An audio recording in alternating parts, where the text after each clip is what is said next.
하나님의 말씀입니다. 그 지역에서 목자들이 밤에 들에서 지내며 그들의 양떼를 지키고 있었다.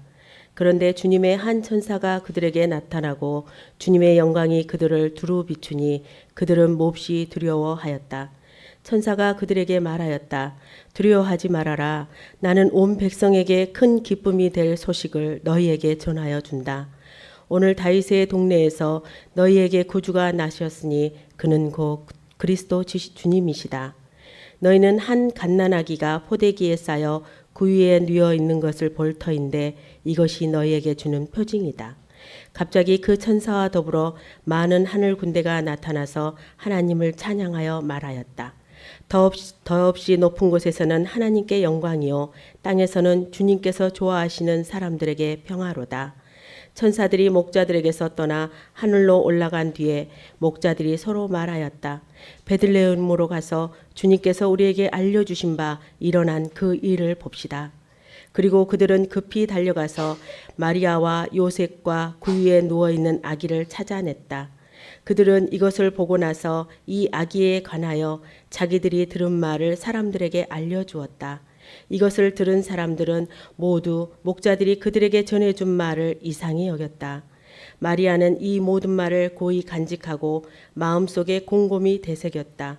목자들은 자기들이 듣고 본 모든 일이 자기들에게 알려주신 그대로임을 알고 돌아가면서 하나님께 영광을 돌리며 그를 찬미하였다. 아멘.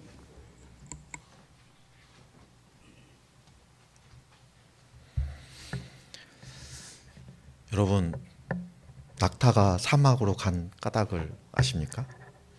갑자기 냉택 없이 웬 뚱땅지 같은 소리인가 싶죠? 여러분, 낙타 화석이 처음 발견된 곳은요 북미 지역이랍니다. 동물학자들에 따르면요 300만 년 전에는 지금의 미국과 캐나다 지역에서만 낙타들이 거주했다는 거예요. 그런데 이후에 낙타들이 알래스카, 아시아, 아프리카까지 서식지가 넓어졌는데 그러다 보니까 포식자들과 육식 동물들과의 경쟁을 피할 수 없는 상황이 되었다고 해요. 그래서 낙타들은 자연스럽게 경쟁이 없는 사막으로 가게 되었고 사막에서 적응하면서 살아가는 동물이 되었다는 것입니다.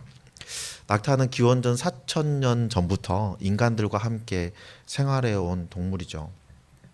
사막의 극한 환경에서 낙타는 인간의 생존을 돕는 아주 귀중한 그런 동물입니다. 낙타는 다른 동물들처럼 뛰어다니지는 않죠. 그러나 장시간 사막을 걸을 수 있는 아주 튼튼한 다리를 가지고 있습니다. 무릎 관절도 강해서요. 등에 짐을 짊어진 채로 앉았다 일어서는 걸 반복하는데도 무리가 가지 않습니다. 여러분, 기도 많이 해서 무릎에 굳은 살 베긴 거를 뭐라고 하죠? 맞아요. 낙타 무릎이라고 하잖아요. 그래서 낙타를 보면 극한 역경 속에 수많은 고난을 이겨낸 어떤 그 연륜 같은 것이 느껴지는 것 같아요. 고난을 극복한 사람들의 모습이 이렇잖아요. 자신을 함부로 막 드러내자고 하지도 않고 어려움 속에서도 뭐 낙심하지 않고 어떤 상황에서도 경거망동하지 않는 그런 진중함을 보여주죠. 어려움을 당하여서 도움을 필요한 사람들은 대부분은 인생의 광야를 지나고 있는 경우가 많이 있어요. 광야에서 숱한 어려움을 당할 때 낙타와 같이 함께해서 그 짐을 나눠 져주는 사람이 있다면 얼마나 좋을까요? 얼마나 큰 힘이 될까요? 그런데 사람들은요, 잘 나가고 내가 권력을 가지고 있고 또는 내가 다른 사람의 짐을 나눠 질 수 있을 만큼의 힘을 가지고 있을 때는요 하나님을 잊어버려요. 그리고 사회적인 약자들, 도움이 필요한 사람들을 가볍게 생각하고 그들에게 관심을 가지고 있지 않아요. 그런데 우리가 알아야 될 것은요, 우리가 사회에서 잘 나가고 있다고 자부하고 있을 때 그래서 그들을 무시하는 사람들, 그 사람들이 오히려 우리보다 하나님께 더 가까이 있는 사람들일 수 있다는 거예요. 마태복음 18장 10절 말씀에 보면요, 너희는 이 작은 사람들 가운데에서 한 사람이라도 업신 여기지 않도록 조심하라. 내가 너희에게 말한다. 하늘에서 그들의 천사들이 하늘에 계신 내 아버지 얼굴을 늘 보고 있다. 이렇게 말씀하시죠. 내가 무시하는 그 한 사람이 나로 인해서, 나의 교만으로 인해서 실족한다면 우리는 씻을 수 없는 큰 죄를 저지르게 되는 거예요. 마태복음 8장 6절 말씀에 보면 나를 믿는 이 작은 사람 가운데서 하나라도 걸려 넘어지게 하는 사람은 누구라도 차라리 그 목에 큰 맷돌을 달고 깊은 바다에 빠지는 편이 낫다라고 말씀하고 계세요. 하나님께서는 우리가 가볍게 생각하고 하찮게 생각하는 그 한 사람을 너무나 귀하게 여기세요. 낮고 낮은 곳으로 찾아가시는 것을 마다하지 않으시는 분이에요. 하나님의 이러한 은총으로 인해서 우리도 예수님을 만날 수 있었고, 그리고 예수님을 영접해서 지금 우리는 하나님의 자녀라는 지위를 누리고 살 수 있죠. 우리가 이런 은혜에 보답할 수 있는 방법이 뭘까요? 가정교회에서는요, 개척교회 하시는 목사님들에게 조금이라도 도움을 드리는 것을 마다하지 않아요. 왜냐하면 그 작은 교회를 경쟁 상대로 생각하는 것이 아니라 함께 가야 하는 가족으로 생각하기 때문이죠. 그래서 예배 드릴 수 있는 장소를 무상으로 빌려주기도 하고, 필요한 것이 있으면 이것저것 도움을 주기도 합니다. 강주에서도 마치 인큐베이터처럼 개척교회를 품고 성장하도록 돕는 교회들이, 그런 가정교회들이 많이 있습니다. 그런데 종종 도움을 받은 목사님들이 고마워서 어떻게든 신세를 갚고 싶은 마음에 도움을 준 교회에 뭔가를 이렇게 가져오는 경우가 있어요. 뭔가 갚으려고 하는 모습을 보일 때가 있거든요. 그러면 도움을 준 교회가 어떻게 얘기합니까? 우리에게 갚으려 하지 말고 도움이 필요한 다른 교회를 섬겨주세요 라고 얘기를 하잖아요. 마찬가지죠. 우리가 하나님께 어떤 은혜를 받고 우리가 감당할 수 없는 그 은혜를 우리가 하나님께 어떻게 보답할 것인가에 대한 답은요, 우리가 받은 은혜를 다른 지체들에게 흘려보내는 것, 그렇게 갚을 수 있거든요. 하나님은 그렇게 흘려보내는 것을 좋아하십니다. 오늘 말씀을 통해서 우리 또한 하나님의 크신 은혜에 보답하는 그 마음으로 낮은 곳에 임하신 주님의 뜻에 따라서 낮은 곳을 지향하겠다는 그 결단을 실천하고는 귀한 시간 되기를 예수님의 이름으로 축복합니다. 오늘 말씀은 가이사 아구스도가 내린 호정령으로 인해서 이스라엘 백성들은 각자의 출생지로 가서 등록해야 하는 상황에서부터 시작이 됩니다. 로마 황제 아구스도는요, 제국 전형에 인구조사 칙령을 반포하는데요, 인구조사를 기반으로 각종 세금이 부과되고 군역을 지울 수 있기 때문에 피지배국을 통제하는 거 충성을 강요하는데 인구조사만 한 것이 없었어요. 그래서 당시 시대를 연구한 자료에 보면 14년마다 한 번씩 인구조사를 시행했다는 기록이 남아 있습니다. 이러한 인구조사를 통해서 여성이라 할지라도 12세가 되면 예외 없이 인두세를 내야 했어요. 우리로 말하면 주민세 정도 될까요? 물론 그 양이 무거웠다는 게 차이점이 있겠죠. 요셉의 부모였던 요셉과 마리아도 아구스도 황자의 명에 따라서 호적 등록을 하기 위해서 요셉의 고향인 베들레헴으로 향했습니다. 마리아는 임신 중이었지만 갈릴리에 있는 나사렛에서부터 유대 베들레헴까지 부담스러운 긴 여행을 갈 수밖에 없었어요. 얼마나 시간이 걸렸는지는 알 수 없습니다. 하지만 베들레헴에 왔을 때는 해산날이 너무 가까워서 빈 방을 잡아야 했어요. 그런데 빈 방을 구할 수 없어서 급하게 마국간을 잡았고 마국간에서 해산할 수밖에 없었습니다. 마리아는 천사가 예고한 대로 아들을 낳았고 그 갓난아기를 강보에 쌓아서 마을 구유에 눕혔습니다. 이렇게 해서 미가서 5장 2절에 말씀하셨던 예언이 이루어지죠. 5장 2절에 뭐라고 말씀하십니까? 그러나 너 베들레헴 에브라다야, 너는 유다의 여러 족속들 가운데서 작은 족속이지만 이스라엘을 다스릴 자가 내게로 나올 것이다. 그의 기원은 아득한 옛날 태초에까지 거슬러 올라간다 라고 말씀하시죠. 이 말씀이 이렇게 이루어졌어요. 로마 황제 아구스도는 자신의 힘을 확인하고 더 많은 세금을 거둬들이기 위해서 인구조사를 시행했지만 자신이 행한 그 인구조사 때문에 하나님이 예언하신, 하나님이 약속하신 메시아가 베들레헴에 태어나도록 하는데 쓰임받았다는 것을 알지 못했을 것입니다. 아우구스도는 황제라는 그 존재감을 드러내기 위해서 노력했고요.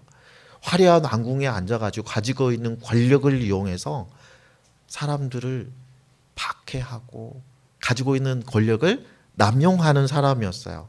그러나 참된 왕은 이 땅의 권력자들을 움직여서 하나님의 뜻을 하도록 하시는 만왕의 왕이신 예수 그리스도이신 것이죠. 만왕의 왕이신 예수님께서는 하늘 보좌를 버리시고 낮고 낮은 이 땅으로 오셨어요. 그것도 화려한 궁궐도 아니고 변변한 방도 하나 없는 아주 누추한 곳에서 태어나셨습니다. 천지를 지으신 하나님께서 마을 구유에 누이셨어요.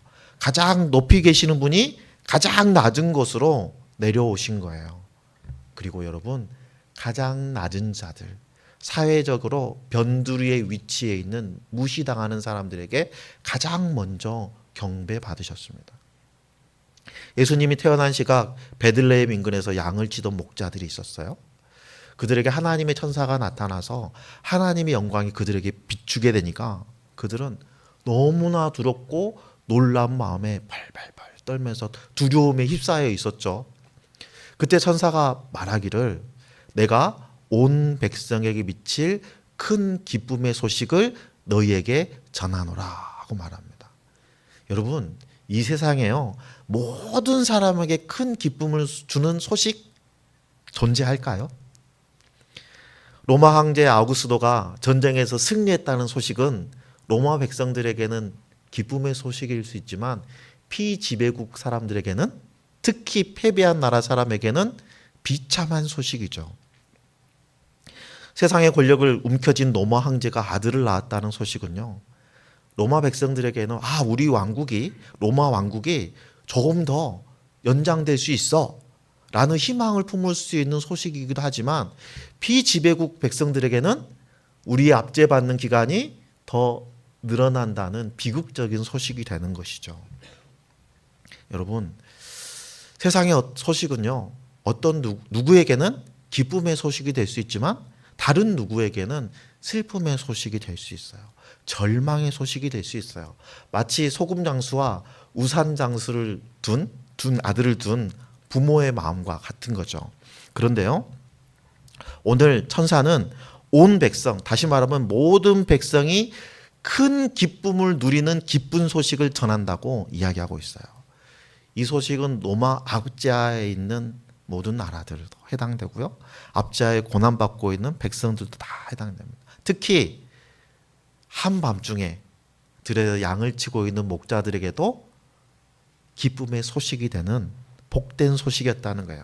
그렇다면 오늘 본문에 큰 기쁨을 누리는 대상으로 되어 있는 모든 백성, 이 모든 백성은 유대인들만을 얘기하는 걸까요? 아니면 이방인들을 포함하는 말씀일까요?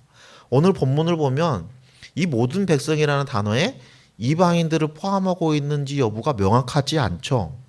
그러나 여러분, 누가복음에서 복음을 전파하는, 기본적으로 유대인들에게만 전파되는 게 아니라 이방인들에게 전파되는 거예요. 여러분, 누가복음은 유대인이 기록하지 않았어요. 헬라인이 기록했어요.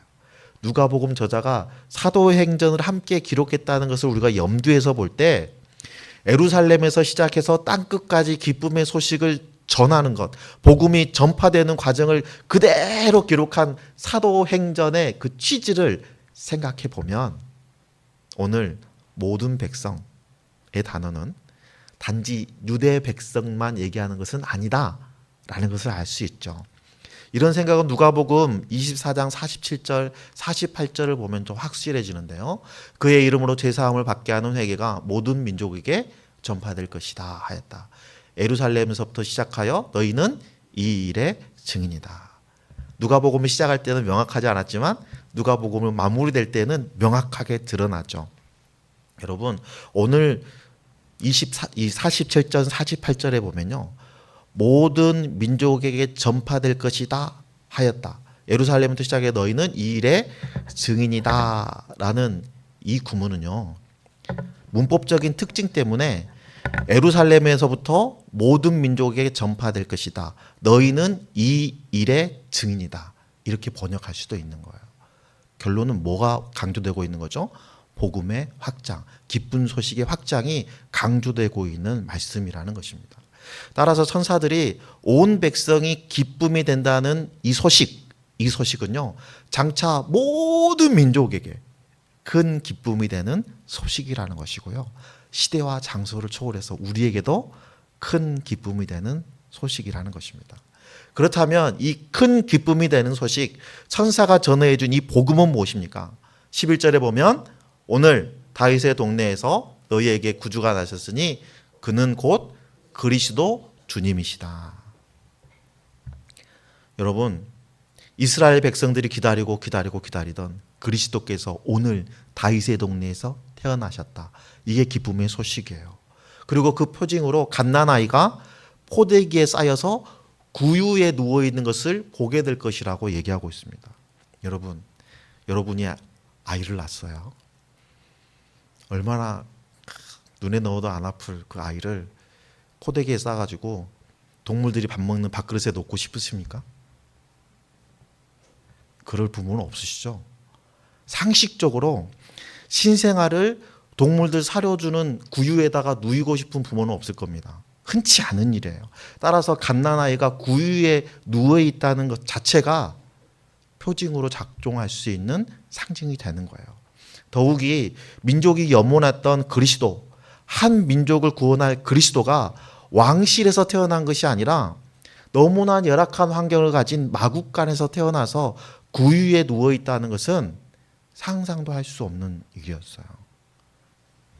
하나님께서 이 땅에 허락하신 그리스도는 이렇게 연약하고 미약한 모습으로 이 땅에 오셨습니다.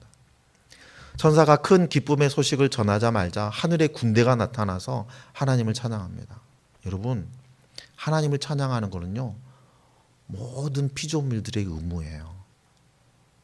우리의 의무는요, 하나님을 찬양하는 거예요. 여러분, 찬양을 잘하고 못하고 음정 박자가 틀리고 맞고 이거는 아무런 문제가 되지 않아요. 중요한 건 뭐냐면요, 우리가 온 마음을 다해서 하나님을 찬양하는 거예요. 그것이 성도의 의무입니다. 시편 148편을 보면요, 할렐루야, 하늘에서 주님을 찬양하여라. 높은 곳에서 주님을 찬양하여라. 주님의 모든 천사들아 주님을 찬양하여라. 주님의 모든 군대야 주님을 찬양하라. 해와 달아 주님을 찬양하여라. 빛나는 별들아 모두 다 주님을 찬양하여라. 4절, 하늘 위에 하늘아 주님을 찬양하여라. 하늘 위에 있는 물아 주님을 찬양하여라. 천지 만물들이 가지고 있는 의무가 하나님을 찬양하는 거예요. 그런데 있잖아요, 죄로 인해서 하나님과의 관계가 깨어지고 이웃과의 관계가 깨어지고 자연계까지 파괴되고 나니까 하나님을 찬양하는 찬양을 잃어버리게 되었어요. 찬양이 실종되었어요. 하나님을 향한 찬양이 회복되기 위해서는 하나님의 구원이 반드시 이루어져야 되는 거예요. 하나님의 구원은요, 하나님께서 약속하신 그리스도께서 이 땅에 오심으로 인해서 시작되는 거예요. 그리스도가 이 땅에 오시는 날이 바로 오늘이고요. 오시는 장소가 다윗의 동네 베들레헴. 이 말을 좀 더 현대적으로 바꾸면요, 예수 그리스도가 이 땅에 오시는 날, 그날이 지금이고요. 예수 그리스도가 오시는 그 장소가 바로 우리 마음속이라는 거예요. 그리스도께서 이 땅에 오심으로 인해서 모든 관계가 회복되고 하나님을 향한 찬양도 회복되게 됩니다. 그 예표로 하나님의 천군 천사가 하나님을 찬양하고 있는 거예요. 천군 천사들이 14절에 어떻게 얘기합니까? 더없이 높은 곳에서는 하나님께 영광이요, 땅에서는 주님께서 좋아하시는 사람들에게 평화로다라고 찬양하세요. 여러분, 주님께서 좋아하시는 사람들, 이 말씀을 들으면 어떤 차별이 느껴지지 않아요? 아니, 예수님은 모든 사람의 죄를 사하시기 위해서 이 땅에 오셨잖아요. 그런데 누구는 좋아하고 누구는 안 좋아하시는 것일까? 라는 생각이 들죠. 주님께서 좋아하시는 사람들이라는 이 구문 중에는요, 좋아하다라고 번역된 이 단어는 개역개정에서는 기뻐하신이라는 말로 번역되었고요. 우리말 성경에서는 하나님의 은총을 입은 사람들이라는 말로 번역이 되었어요. 주님께서 좋아하시는 사람들이라는 말씀을 직역하면 그가 호의를 베푸시는 사람들이라는 말로 우리가 해석할 수 있어요. 왜냐하면 좋아하는 이 단어는요, 호의를 베풀다 하는 의미도 함께 가지고 있기 때문이에요. 따라서 이러한 의미를 살려서 다시 의역하면 땅에서는 그분의 은혜를 입은 사람들에게 평화가 있을 것이다 라는 말씀이죠. 하나님의 구원의 은혜를 입은 모든 사람들에게는 평화가 있다는 거예요. 여기서 평화는요, 구세주 그리스도 주님께서 가지고 오시는 그 축복의 충만함을 이야기하는 건데, 본질적으로는 구원을 얘기하는 거예요. 사도행전 10장 36절 말씀을 보면요, 하나님께서는 이스라엘 자손에게 말씀을 보내셨는데 곧 예수 그리스도를 통하여 평화를 전하셨습니다. 예수 그리스도는 만민의 주님이십니다 라고 말씀하십니다. 그리고 시편 118편 26절에 보면 여호와의 이름으로 오는 자가 복이 있으며 우리가 여호와의 집에서 너희를 축복하였도다 라고 말씀하시죠. 당시 로마 황제는 자칭 타칭 신이라고 불리는 사람이었어요. 황제를 신으로 숭배하는 시대였잖아요. 그 황제가 뭘 이야기하냐면 박스 로마나 로마의 평화를 외치고 있었거든요. 하지만 실제는 어땠습니까? 그 황제의 손에는 무고한 사람들의 피가 항상 묻어 있었어요. 여러분, 강한 권력을 가지고 있다 해도, 어떤 강력한 군대를 가지고 있다 하더라도 이 땅에 참된 평화를 이루어줄 수는 없는 것이죠. 진정한 평화는 하나님께서 주시는 평화밖에 없어요. 진정한 평화는 예수 그리스도께서 우리에게 주시는 평화밖에 없는 거예요. 따라서 더없이 높은 곳에서는 하나님께 영광이요 땅에서는 주님께서 좋아하는 사람들에게 평화로다 하는 이 말씀은 구원에 대한 하나님의 주도권과 목적을 강조하시는 말씀이다 라고 우리가 이해할 수 있는 거예요. 다시 말하면 구원은 하나님의 뜻에 달린 일이고요, 구원의 목적은 지극히 높은 곳에 계시는 하나님께 영광 올리기 위함이에요. 하나님의 영광을 위해서 구원을 이루신다는 것이죠.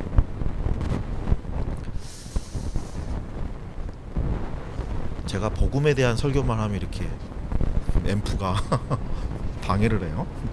선사들이 목자들을 떠나서 하늘로 올라간 뒤에는요, 목자들은 선사들이 말해준 일을 보기 위해서 베들레헴으로 달려갑니다. 그 일이 맞는지 안 맞는지 증명하기 위해서 달려간 게 아니고 선사가 얘기해 주는 것을 믿고 그 일을, 그 영광스러운 일에 동참하기 위해서 베들레헴으로 달려간 거예요. 그리고 구유에 놓인 아이를 발견합니다. 그리고 천사가 전해준 소식을 그곳에 있는 사람들에게 알려줬어요. 18절에 보면 이것을 들은 사람들은 모두 목자들이 그들에게 전해준 말을 이상히 여겼다라고 기록하고 있어요. 목자들의 말을 들은 사람들은 그들에게 전해준 말을 이상하게 여겼다라고 표현하고 있는데, 여기서 이상하다라는 이 단어는요, 감탄하다, 깜짝 놀랬다라는 의미예요. 그렇다면 그들은 왜 깜짝 놀랐을까요? 여러분, 하나님의 아들이신 그리스도께서 태어나신 그 일에 참여한 사람들이요, 왕실 있는 사람들이 아니에요. 권력자들이 아니에요. 종교 지도자들이 아니에요. 대제사장들이 아니에요. 누가 참여했어요? 사회적 변두리에 있는 사람들이 싫어하는 그 목자들이 참여했다는 거예요. 천대받던 목자들이, 들판에서 양을 치던 목자들이 예수 그리스도의 탄생에 가장 먼저 참여하는 영광을 얻게 됐다는 거예요. 하나님께서는 이스라엘의 가난하고 겸손한 자를 찾아오셨어요. 하나님께서 구원의 기쁜 소식을 가지고 방문한 사람들은 겸손한 사람, 배고픈 사람들, 권력을 가지고 있고 교만하고 부유한 사람들에게 하나님이 임하지 않으셨다는 거예요.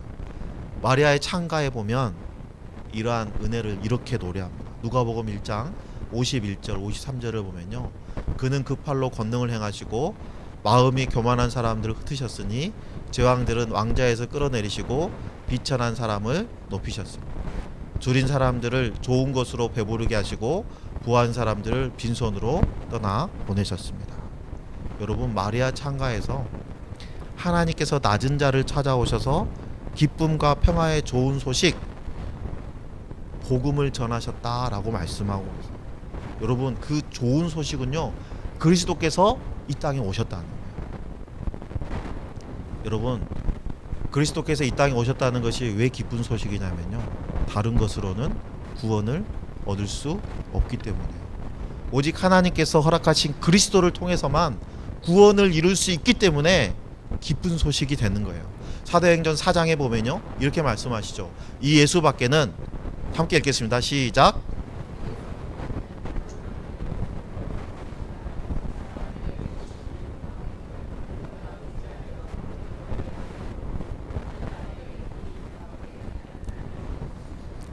아멘.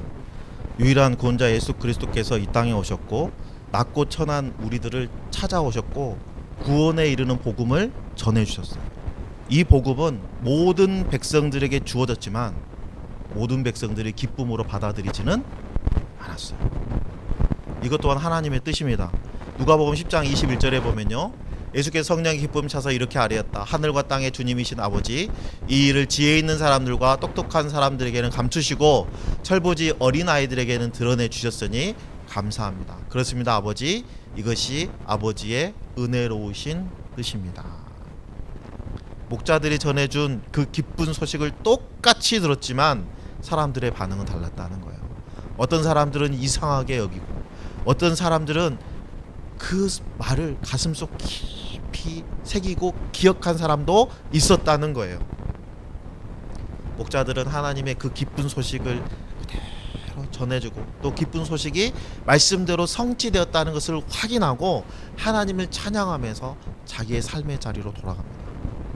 목자들은요, 양떼의 규모나 그 양떼를 소유하고 있는지 여부에 따라서 양을 돌보는 계약을 맺은 사람이거나 아니면 양을 소유하고 있는 소유주이거나 할 수 있죠. 하지만 당시의 사회 상황으로 볼 때는, 로마 압제 아래서 신음하는 그런 상황에 볼 때는 들판에 있는 목자들은 꿈도 희망도 없는 삶을 살아가고 있는 사람들이에요. 고단한 일상을 반복하고 있는 사람들이에요. 사회적으로 주목받지 못하고 무시당하고 살고 있는 사람들이에요. 변두리 인생을 살고 있는 사람들이에요. 성읍의 중심에서 벗어나서 외곽의 목소지를 따라서 떠돌아다니는 사람들이에요. 그들이 하나님께 관심받고 있어요. 그들에게 하나님은 한밤중에 천사를 보내셔서 기쁨과 평화의 기쁜 소식을 전해주셨어요. 그리스도를 이 땅에 보내신 하나님의 첫 관심은 예루살렘에서 살던 사두개파 사람들이 아닙니다. 율법을 철저하게 지키던 바리새파 사람들도 아니에요. 해당장 바리새인, 율법교사, 사내들인 공회원, 혹은 권력 있는 지도자들이 아니었다는 거예요. 모두가 잠든 밤에 누구에게도 관심받지 못하던 그 한 사람들, 그 사람들에게 하나님이 찾아가신 거예요. 당시 사람들은, 부유하고 권력이 있는 사람들은 하나님의 사랑을 받는 사람들이라고 생각했어요. 그런데 하나님께서는 이러한 사회적인 통념을 깨트리고 가장 힘없고 소외받는 사람들에게 기쁨의 소식을 먼저 전해주셨어요. 하나님은 오늘도 사회적으로 주목받지 못하고 외롭고 고통받고 있는 이들에게 찾아오십니다. 마치 투명인간처럼 존재감 없는 사람들에게 하나님께서 찾아오셔서 평화의 큰 기쁨을 전해주십니다. 하나님께서는 세상의 시름과 걱정 때문에 밤중에 잠을 이루지 못하는 사람들에게, 불면의 밤을 지내고 있는 사람들에게 찾아옵니다. 약자인 우리들에게 찾아옵니다. 그리고 따뜻한 위로와 희망을 주십니다. 목자들이 두려움을 이기고 천사들이 전해준 예수님에 대한 말씀을 기쁨으로 전했던 것처럼 우리들도 낮은 자를 찾아오신 예수 그리스도에 대한 복음을 담대히 전하면서 하나님의 기쁨에 참여하기를 소망합니다. 여러분이 전하는 기쁨 가득한 소식이 누군가의 인생에겐 누군가의 인생을 완전히 바꾸어 놓을 수 있습니다. 특히 인생의 광야길을 걷는 사람들, 절망과 낙심 속에서 아무런 희망을 찾을 수 없는 사람들에게 여러분은 새로운 희망을 줄 수 있어요. 여러분이 희망이 되어 줄 수 있어요. 황량한 사막에서 무거운 짐으로 쓰러져 가고 있는 그 누구에게 낙타와 같이 그의 짐을 나누어 줄 수 있는 동력자가 되어 줄 수 있습니다. 오래전에 스페인 마드리드에는요, 아주 장래가 촉망받는 축구 선수가 있었어요. 해마다 연봉이 기하급수적으로 뛰어 올라가는 촉망받는 선수. 그런데 어느 날 갑자기 교통사고를 당해서 큰 부상을 입었습니다. 단 한 번의 사고 때문에 모든 것이 한순간에 사라져 버렸어요. 그 사람은 더 이상 축구화를 신고 동료들과 함께 푸른 잔디를 마음껏 뛰어다닐 수 없게 되었습니다. 그는 절망한 채로 병상에 누워 있었어요. 누구도 그를 위로할 사람이 없다고 사람들은 얘기했어요. 그 역시도 어떤 말에도 관심을 갖지 않았어요. 한창 뻗어나가야 될 시기에 꺾어버린 자신의 꿈으로 인해서 절망하고 낙심하고 잃어버린 그 꿈은 그 무엇으로도 보상받을 수 없었어요. 낙심하고 있을 때요, 한 간호사가 그에게 기타를 하나 갖다 줍니다. 그는 간호사가 건넨 기타 하나를 받아들었고 이날부터 그는 아주 새로운 삶을 살아가게 됐어요. 예상치 못했던 부상 때문에 축구 영웅이 되는 꿈을 접어야 했던 이 젊은이는 대신에 아름다운 목소리로 스페인에 살아있는 전설이 되어서 전 세계 사람들의 마음을 위로하는 사람이 되었어요. 병상에 누워있을 때 건네진 그 기타라는 위로의 선물 때문에 가능한 일이었죠. 이후로 사람들은 이 사람을 축구 선수로는 기억하지 못합니다. 다만 이 사람은 유명한 가수로 기억해요. 이 사람의 이름이 훌리오 이글레시아입니다. 여러분, 한 사람의 위로의 선물이 그 인생에서 기적을 만들어냈습니다. 여러분도 기적을 만들어가는 사람들입니다. 우리는 하나님의 도움이 절실히 필요한 사람들에게 먼저 다가가야 돼요. 하나님께서 낮은 자들에게 찾아가서 기쁨 가득한 소식을 전해주신 것처럼 우리도 하나님이 바라보시는 낮고 천한 곳으로 가서 하나님의 기쁨을 나누어야 돼요. 그들이 우리에게 VIP들입니다. 하나님의 도움이 필요한 그곳에 온 백성이 누리는 기쁨의 소식, 온 민족에게 평화를 누리게 하시는 구원의 소식을 전하여서 하나님께 영광 돌리는 삶을 살아가는 저와 여러분들 다 되시기를 예수님의 이름으로 축원합니다.